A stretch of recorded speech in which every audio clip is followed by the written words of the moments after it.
নমস্কার, আমি অয়ন্তিকা আর আপনারা এই মুহূর্তে দেখছেন বাস্তব নিউজ। বিস্তারিত খবরটি জানতে সম্পূর্ণ ভিডিওটি দেখুন। ধন্যবাদ।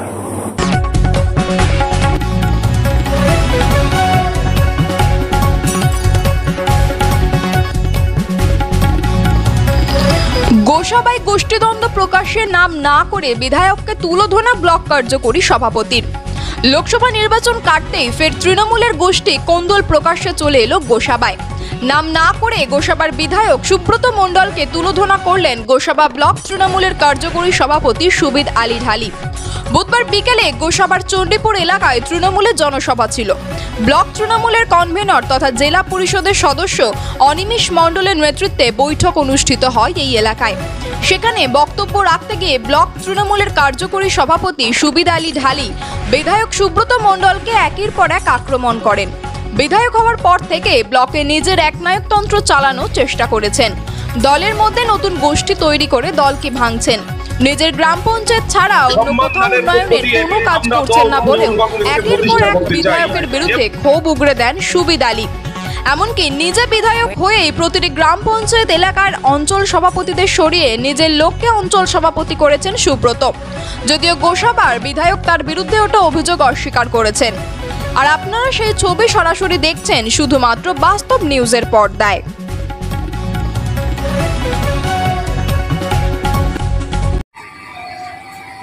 2021-এ প্রয়াত বিধায়ক জয়ন্ত বাবুর পরপর উপনির্বাচন হলো। কোন এক বাবু এলেন, আসার পরে কি দেখতে পেলাম, রাতারাতি হোয়াটসঅ্যাপে অঞ্চল সভাপতি শেষ। পরে কি দেখতে পেলাম, 14টা অঞ্চলের মধ্যে এমএলএ ফান্ডের অর্থ 5টা অঞ্চলে উন্নয়ন করা হবে, বাকি 9টায় 3 নম্বর ছাগলের বাচ্চা। সেই ভদ্রলোকের উদ্দেশ্যে আমি বলতে চাই, তার কিছু কিছু চামচা দালাল এখানে আছে। কেউ কেউ বলছে মিটিং কি করে দেখবো, কে মিটিং চালায় দেখবো। অনেক অহংকার কিন্তু আমাদের শুনতে হয়েছে। আসলে সে তৃণমূল কংগ্রেস করে কিনা আমাদের সন্দেহ আছে। আমার নেতা বলছিলেন যারা দুর্বৃত্ত, এক ভদ্রলোক বলেছিল সেই দুর্বৃত্ত যারা বিপ্রতাজপুর আছেন তাদের লজ্জা হওয়া উচিত। 2023-এ পঞ্চায়েত নির্বাচনে দক্ষিণ 24 পরগনা জেলা পরিষদ সদস্য অনিমেষ মণ্ডলকে কত হাজার ভোটে ডেফিসিট করা হয়েছিল? 6000 কত ভোট আপনাদের মনে আছে? তাই বিপ্রদাসপুরের একটা অংশ যারা দুর্বৃত্তরা, যাকে ছায়ার মতন গার্ড করছিলেন, একবার বললেন না যে বালিওয়ানে নির্দল 6000 ভোটে লিড পাচ্ছে, আর 2024-এ নির্বাচনে তৃণমূল কংগ্রেস 3000 ভোটে লিড পাচ্ছে।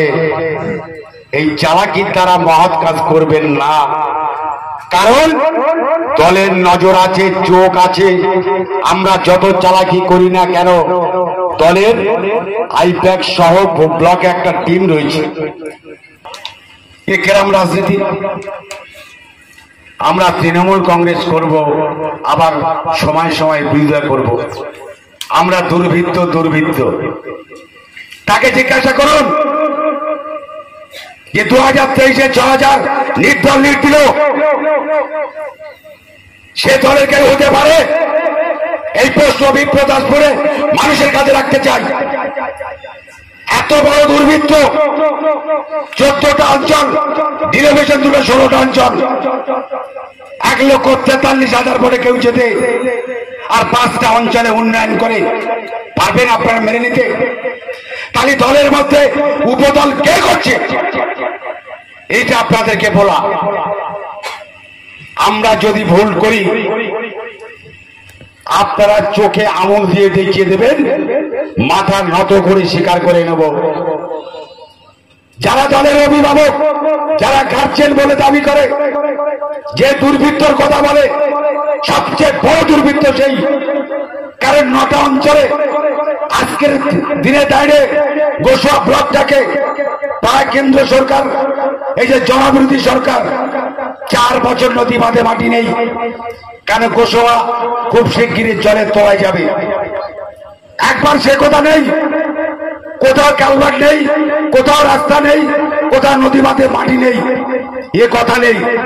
5টা অঞ্চলে উনি বাঁচতে চায়, এ কি ধরনের নোংরাম? এটাই আপনাদেরকে বলা। আপনার বিপ্রদাসপুর জেলা দাবেদারি করেছে একটা অংশ। আমি আবারও বলছি, একটা মানুষের কাজ নয় 5টা অঞ্চল উন্নয়ন করলো, 9টা অঞ্চলকে বাদ দিয়ে।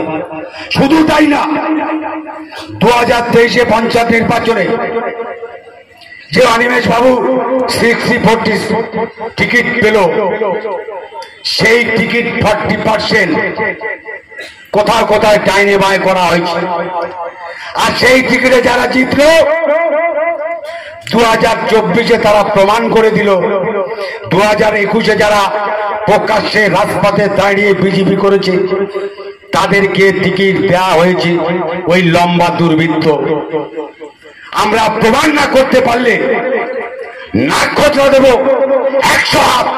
দায়িত্ব নিয়ে বিপ্রদাসপুরে মাটিতে বলছি।